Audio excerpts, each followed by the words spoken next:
interested on how you keep your body toned and slim. Is my body toned and slim? What are you people drinking and smoking there? I do love my Nigerians. Niger stand up. And I love my Ghanaians, man. Hey, chale, chale. Are you the club type? Man, when it's time to turn up, what else am I gonna do? I'm gonna turn up.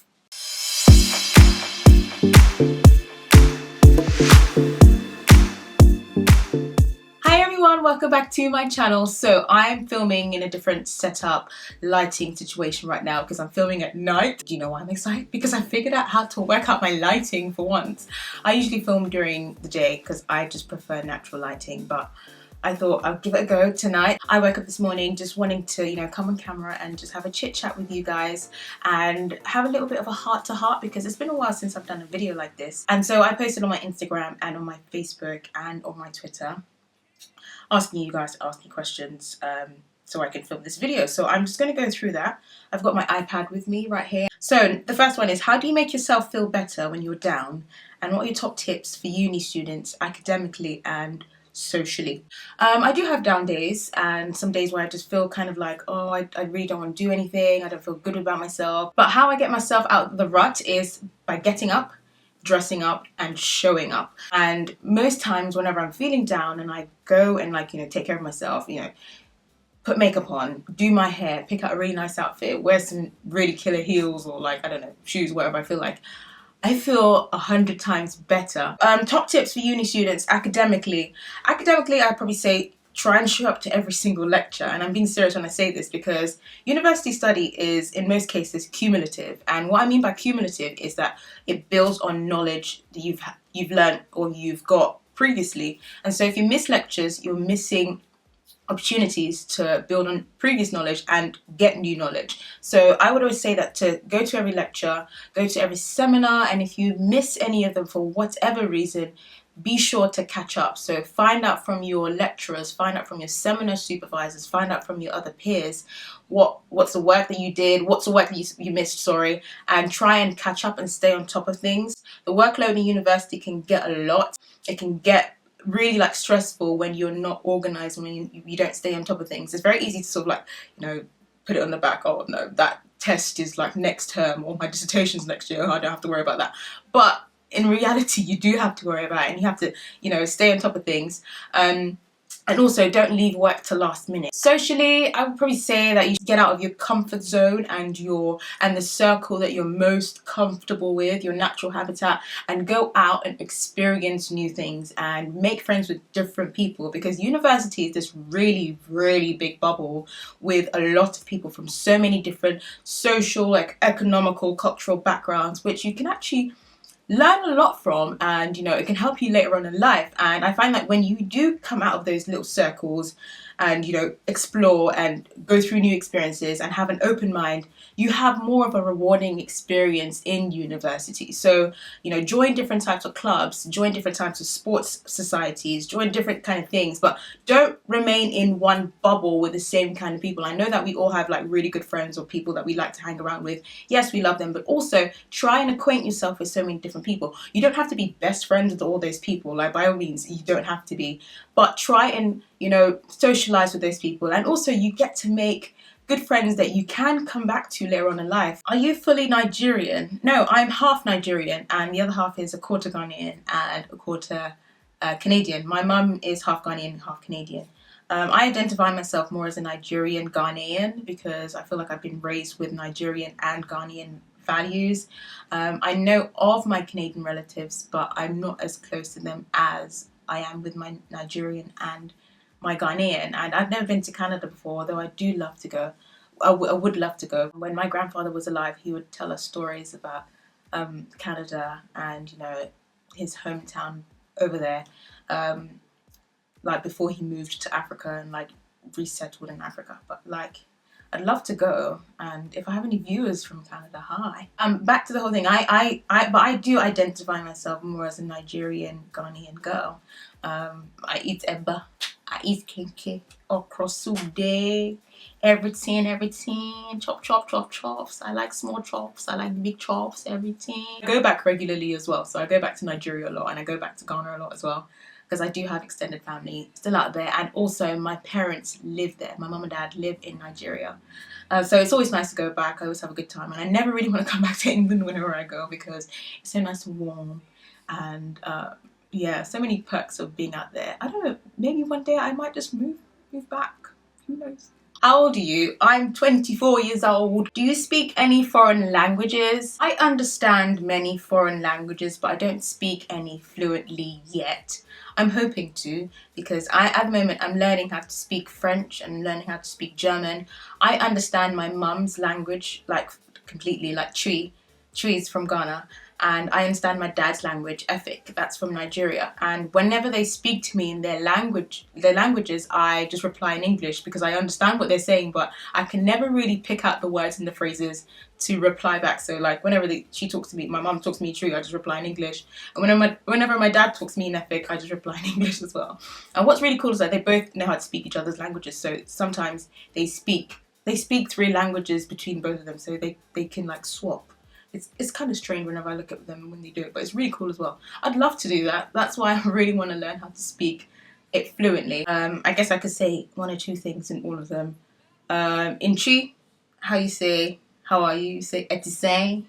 And if when you reply with yeah, which means I'm okay, or I'm good, or I'm fine. And in Efik, let's see, kake dem mondi means go and bring some water. And thank you is sosong. French, je parle français un petit peu. Je voudrais, would like to speak more. I would like to speak more French. And as for German, I studied that for GCSE, so I do remember quite a bit of it. So I can say things like Ich heiße Shirley, ich wohne in London, ich habe 2 Brüder und eine Schwester. Yeah, I'm hoping that by the end of next year I'll be a bit more fluent in 1 or more of these languages. Are you the club type? Man, it's time to turn up. What else am I gonna do? I'm gonna turn up. I'm interested on how you keep your body toned and slim. Is my body toned and slim? What are people drinking and smoking there? I think I could actually be doing much better. I've kind of like gone down a bit. I was a bit of a gym, you know, at the beginning of the year, but throughout the year I've just been like, I guess I'm actually quite active in general. I'm an active person, so I walk everywhere, and I generally try to eat well, eat clean. I mean, I love my African food. I mean, we eat a lot of carbohydrates, a lot of palm oil, a lot of meat, so whenever I have that is when I'm really like binging, but for the most part I try to keep it to smaller portions, and I try to eat clean, eat lots of fruits, drink lots of water. I avoid junk food, so occasionally I'd have that, you know, Mackies, that cheeky Mackies. You know, everyone needs a cheeky Mackies every now and again, especially when you're hungover or when you come back from the club and you're hungry. Yeah, occasionally I do that, but for the most part I try to eat clean. How do you relax and how do you stay motivated? So how do I relax? My favorite thing to do to relax is having a really long bath while watching one of my favorite programs. Another way I like to relax is just with a good book. If I'm in a comfortable position, like chilling on a couch with a hot water bottle, especially now that it's really cold, I can just sit there and I can just read a book, and that makes me feel really, really relaxed. As far as staying motivated, I always have it in my head that I'm awake today. There's a reason why I'm awake. I need to get up and move. Being goal orientated also keeps me motivated, because I set quite a few goals for myself, short term and long term. So every time I wake up I think about things I need to achieve, or things I need to work towards, or things I need to improve, and that kind of keeps me motivated. Do you think it's always a must to match your shoes and your bags? No. You can do whatever you like. If you want to wear an orange handbag with a blue shoe, girl, if that floats your boat, you do that. How do you keep your whites white? Now, this is a question I get quite a lot, and I think it's because a lot of people see me filming in like an all white background. When I take my pictures, everything is white and clean. But I tell the truth, it's very, very easy, because I have 3 things I keep around in my whites kind of like office / studio. I have a duster, which I just dust all of the surfaces whenever dust settles. I also have those little surface wipes from Dettol, which I just wipe the surface, because I do my makeup on all my white surfaces and it does get a bit messy, so I just clean up afterwards. And lastly, I have a lint roller. If you don't know what that is, you should Google it. Lint rollers are really good to get off, like on my cushions, on my little like rug, and on my throw. I just put the lint roller on it and it gets rid of all like the dust and stuff. Now, a really cool tip that I have: when you stain anything with makeup, just grab brush cleanser and just rub it on the thing and rinse it, and it comes off really easily. I've had makeup on my chair, I've had makeup on my rug, I've had makeup on whatever, and I just spray a tiny bit of the brush cleanser, wipe it with a cotton pad or rinse it under warm water, and literally the makeup is gone. So, I mean, if it comes off brushes, that's what I thought, that was my logical reasoning. If it comes off brushes, then it would come off other things. So I tried it one day and it worked. So that's what I do, just to get rid of like stains and stuff. But for the most part, I clean after myself and I just put things back where they belong, and so everything's just organized that way. What are the top 3 things you look for in a guy?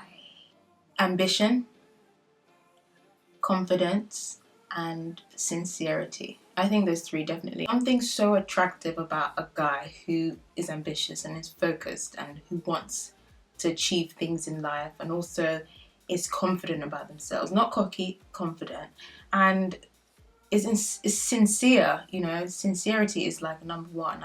Who is your celebrity crush, and who would you pick as your celebrity style crush inspiration? At the moment, my celebrity crush is Wes Gibbons in How to Get Away with Murder. I think he's played by Alfred Enoch, am I saying that right? And he was the little boy in Harry Potter, but now he's playing this, and he's doing very well in it, and I find him so cute in like the weirdest way, and I think he's like really nerdy and like a bit kooky, and I don't know, I really like that. I have a crush on him right now. Celebrity style crush, I love the Olivias, so Olivia Palermo and Olivia Pope, the character Olivia Pope, because I love the power dressing in that, and I did like a video inspired by her style. If you haven't seen it, I'll leave a link down below so you guys can go check that out. Where do you find inspiration for your YouTube videos? By the way, love the way you edit, especially your last 2 videos. Thank you so much. It means so much to me when people pick up on the editing, and because I spend so much time doing it, whenever people appreciate it, it just makes me feel so good. I'm like, oh yes. So yeah, so thank you so much, guys, for enjoying those last 2 videos and the way that they were edited. I'm hoping to do more. It makes me really excited because I'm like, oh, I want to do the next thing, I want to do that, and I've been really like in this kind of like creative mode lately, and I've been learning new tricks and stuff with like camera filming setups and like Final Cut Pro and like Photoshop and things like that, and that kind of stuff makes me really excited. So thank you so much for like appreciating it just as much as I do. So where do I find inspiration? I find inspiration everywhere, and I find inspiration, you know, doing just day-to-day things. So like I could be having a conversation with my mom, or a conversation with my friend, or just even somebody I've met in the street, and maybe something would just tick off in my brain and I'd be like, oh, I could do a video about this. Or I would not know how to do something, and then I would go and research how to do it, and then I feel like, oh, I can share that with everyone. So a lot of the time the inspiration comes from me just doing normal things. And another thing I love to do is I love looking at other people for inspiration as well. So like everybody on YouTube offers great inspiration. I read a lot of blogs, I follow a lot of really cool Instagram accounts, and in general I get inspiration, and then I sort of like put my own injection into it in a way, and so I allow my own personality to shine through with whatever it is I get inspiration from. So like it ranges from so many different things, from like people online to people in real life to like day-to-day things and stuff. So yeah. Do you plan to do any meet and greets in London or surrounding areas? Well, I do, and it's coming next week. There'll be more information on my channel this week, and I'm actually going to be doing it with another great YouTuber and one of my favorite brands, so I'm looking forward to it. So when I get all the details finalized, I will post a video telling you guys. Where's the best place to find jeans that fit large hips as girls? Well, I'm really biased because I love Topshop jeans, and I think they're really good for the price point as well. The quality is also very good, and the thing I love about them is that you can actually shop for your waist size and your length. See, I'm very well, I don't think, I'm not very sure, I'm probably about average height or just below average height. I'm 5'3". I have large hips, a big bum and a very small waist, and so when I go to other stores I don't find anything that really suits all of those different like dimensions, but Topshop jeans have really served me well throughout the years. The other ones that I really like are J brand jeans, but those ones are extortionately expensive, so those I probably do like once in a while, but like if I need a new pair of jeans in a different wash or a different cut, whatever, I go straight to Topshop, and they're true to size. So if you don't have Topshop where you are, you can order. I think they do deliver worldwide, and I'll see if I can leave some links to some of my favorite ones down below. So if you want to have a look and see, I like the Jonies, I like the Jamies, I like the Baxters, I like the Lees, I like pretty much all of them. Favorite thing about being a beauty slash fashion blogger slash YouTuber. I have a lot of favorite things actually, but the thing that comes to the top of my head immediately is I am such a geek when it comes to technology and photography. So one of my favorite things is researching this kind of stuff and like buying new gadgets and testing out new gadgets and taking lots of photos. If you follow me on Instagram, you'd know that I take quite a lot of photographs, and I love my flat lay photographs. Those photographs where I just lay it on my white table and I take it from a bird's eye view. It's one of my favorite things to do. I like to arrange things neatly, and I think it just looks really, really nice. I guess another thing I really love about blogging and YouTubing is the element of coming online and literally just talking to you guys and knowing that there's people out there who want to listen and who want to watch.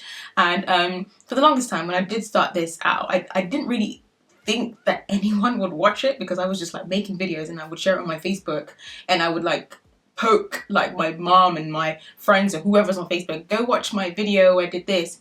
And I would never have thought that a couple of years later 500,000 people would have clicked subscribe, or would know what I look like, or would look forward to actually me making videos. And that makes me so happy. And I think that's one of my favorite things about YouTube, just knowing for a fact that regardless of whatever happens, I could just come on here and like talk to you guys. What is your favorite song at the moment? I was listening to the song by Emanike. I think it's called In the Clouds or In the Cloud. It's such a nice song. I heard it for the first time a couple of days ago, and I've had it on repeat ever since. And I really like Emanike. He's one of my favorite artists of the moment. He's a bit underrated, but I reckon he can do so well, and he has so much potential to literally take the whole world by storm. I love the song that he did with Sinead. Hartnett, I think her last name is, called Baby, and I've sang that in a video before. I really, really love that song, and I love Emanike so much. His SoundCloud is just full of amazing songs and remixes and refixes of other songs that I like. So yeah, check out Emanike. He's wicked. Edit your photos in video because they are so gorgeous. Oh, thank you. For my videos, I use Final Cut Pro. It's an editing software that you can get on Apple computers, and it's a step up from the iMovie, which come with Apple computers, but Final Cut Pro, you pay for it essentially. It's about £200, so it is quite steep. But the reason why I went for Final Cut Pro after using iMovie for so long is because iMovie was good, but when you get to a certain point, you feel like your creativity is a bit limited. So there were certain limitations with iMovie. I felt like if I got Final Cut Pro, I would be able to like eliminate those completely, and I did. And so with Final Cut Pro, I feel like it's so much easier. The shortcuts through like the keyboard and just editing in general is just so much more fluid for me. However, there's some people who actually prefer iMovie to Final Cut Pro, but I personally prefer Final Cut Pro.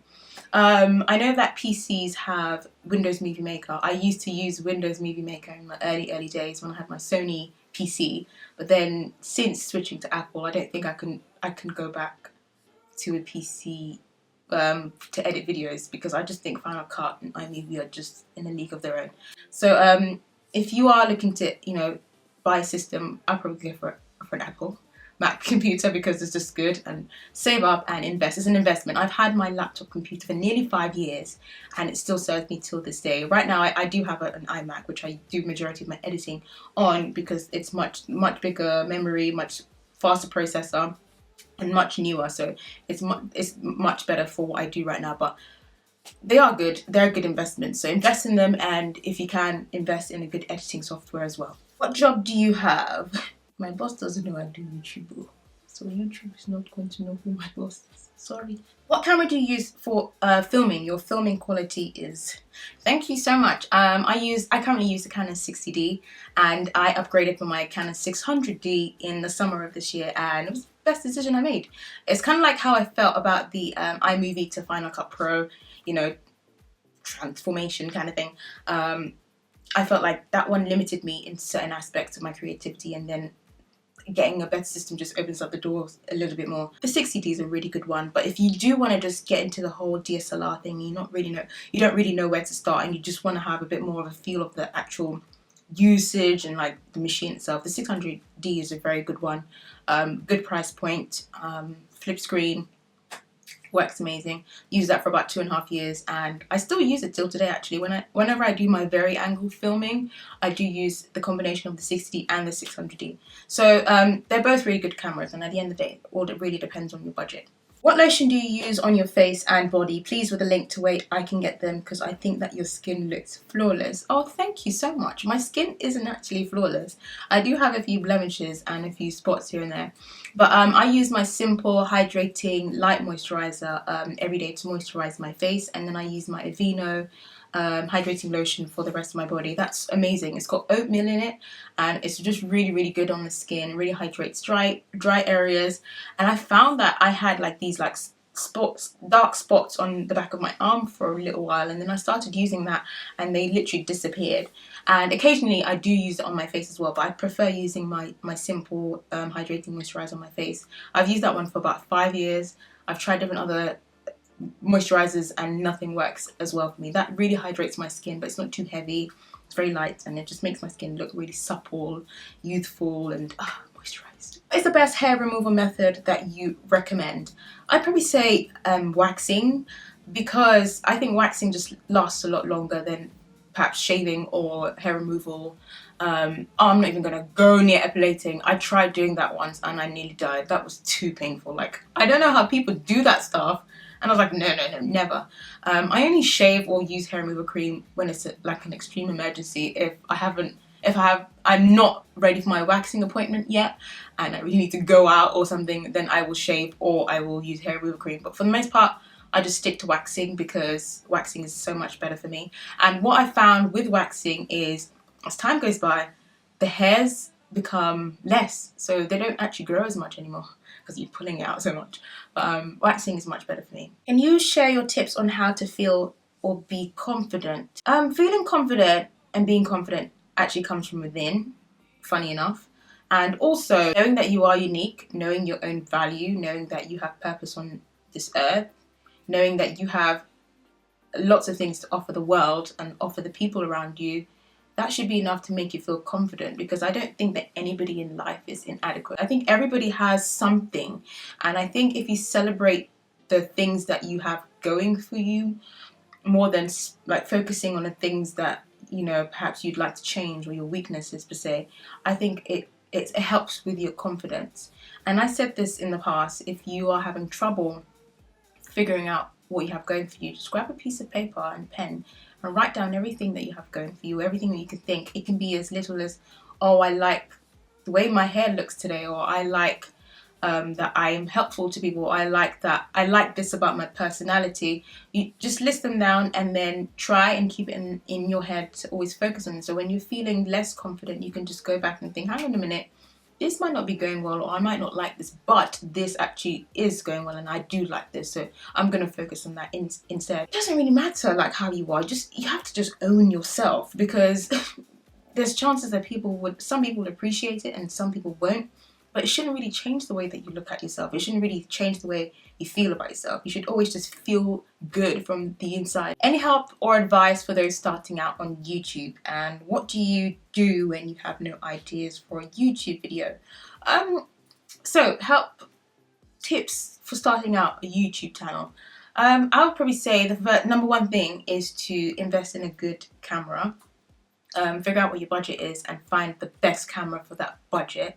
With that being said, I started my YouTube channel with a webcam on my Sony Vaio, and oh my god, the quality on that was less than 280p. Like, it was pixelated to the max. And now that I go back and I look at those videos, I'm just like, goodness gracious, this is terrible.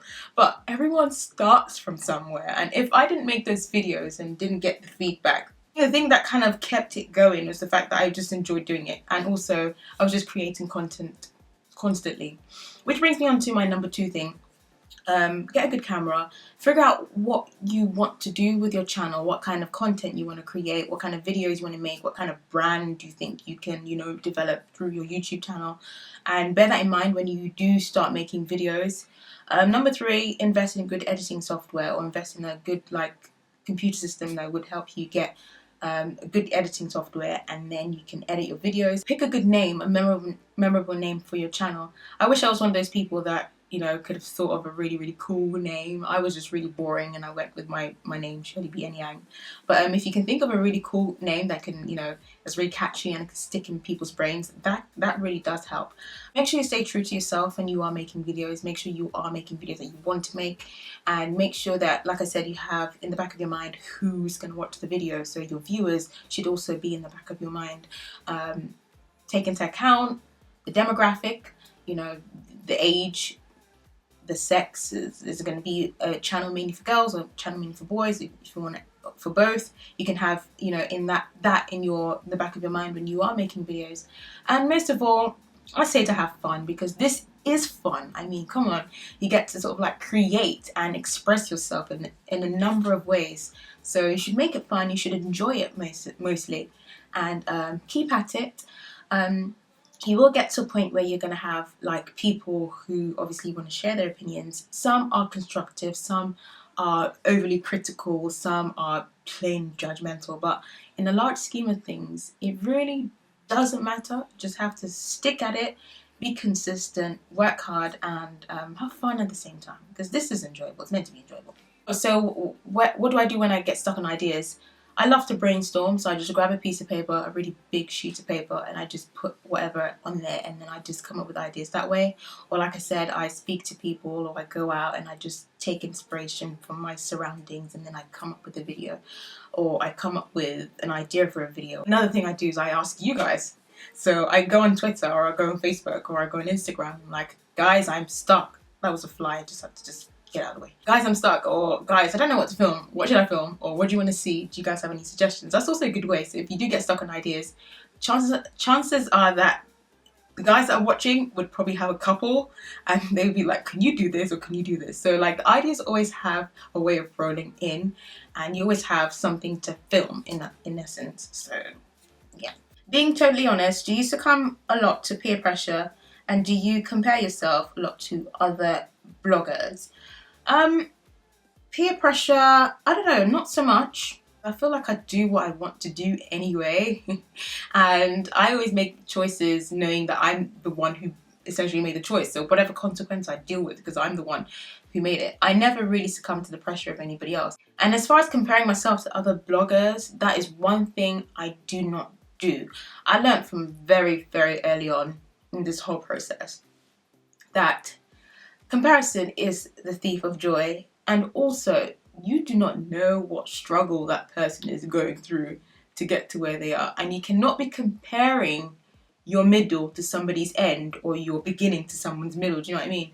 And I find with a lot of bloggers, myself included, we tend to blog about, or talk about, or make videos about the highlights of our lives, and the things that we are excited about, things that we're happy about. We make videos when we're happy, when we're excited, and for the most part, a lot of people think that that is all we are most of the time. We are human beings, and so we do have times where we do feel down, and times we do feel like we're struggling.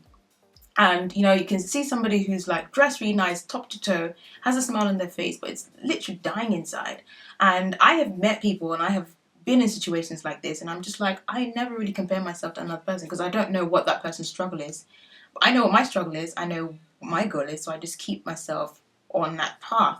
And the only person I compare myself to is the person of yesterday, and I'm always trying to better myself from better myself than the person of yesterday, trying to get myself better. So I don't waste my time comparing myself to people. I don't use other people as benchmarks, and I don't use Like, I know a lot of people who do this, but I don't use anybody else as a benchmark because I feel like my benchmark is not people. It's never good to compare yourself to other people because it would make you miserable. In all honesty, it will. I love your curvaceous figure, Shirley, but a lot of the time I find it really hard to find good things in my own body appearance, and it really affects me. What advice would you give to people to help them have more confidence and to ignore the media's influence? I guess I'm building up on what I said earlier about the whole confidence thing. It does come from within, and it's a mindset, and you have to just make the decision to be confident. As far as media's influences, I don't think anybody should really be influenced so much by the media, because a lot of the time, a lot of these companies are out there to make money, and one of the biggest money-making machines or money-making industries is the beauty industry. And what is behind the beauty industry? The idea of perfection, which I believe doesn't exist. We are all made very differently. The world would be such a boring place if we all looked the same, or if we all tried to fit the bill of what perfection is meant to look like. And I, for one, like I said, these people or these companies or these like media agencies or whatever try to drive down the throat so that they can sell more products of other things. So you can go around thinking that you should look that way, or you should buy this to look that way, you should do this to your body to look that way. Do you know what I mean? So as far as the media influence, it shouldn't really influence you. You should just always have in the back of your mind. How do you use your maths degree in life? I think I use my maths degree in life literally in every aspect of my life. I was able to develop a lot of skills like problem solving, logical thinking, analytical thinking, and I tend to apply that to a lot of what I do in general and a lot of what I work on.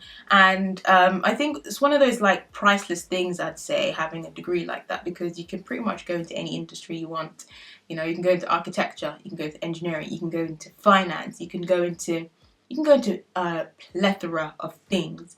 And what I really love about maths in general is that there is a formula to everything, and there's always a way to get to somewhere, and you just have to calculate it, or you just have to use your logical reasoning, or you just have to, that kind of stuff excites me. I mean, for fun, I solve theorems. Yeah. Who solves theorems for fun? Shirley does. And at the moment, I'm still trying to solve Fermat's last theorem. Fermat was a mathematician back in the day, and he came up with his theorem, and it hasn't been solved yet. And apparently, the person who solves it gets to win £1 million or $1 million. I can't remember. But I do want to win that one day. So occasionally, I do a bit of research on that stuff. And of course, numbers always play into everything, from your finance to calculating things. I mean, it's all around you. I love it. I love the simplicity and the complexity of numbers. So that's it for the video, guys. I really hope you enjoyed it, and sorry if I wasn't able to answer your question. There were tons and tons of questions throughout all my social media, and I'm hoping that maybe sometime in the future I can film another part to this. Make sure you thumbs up and leave a comment down below telling me if you did enjoy it. Follow me on Instagram at ShirleyBNyang, Twitter at ShirleyBNyang, Facebook, shirley.b.nyang, and don't forget to check out my blog, shirleyswardrobe.com. Until next time, thank you so much for watching. Bye!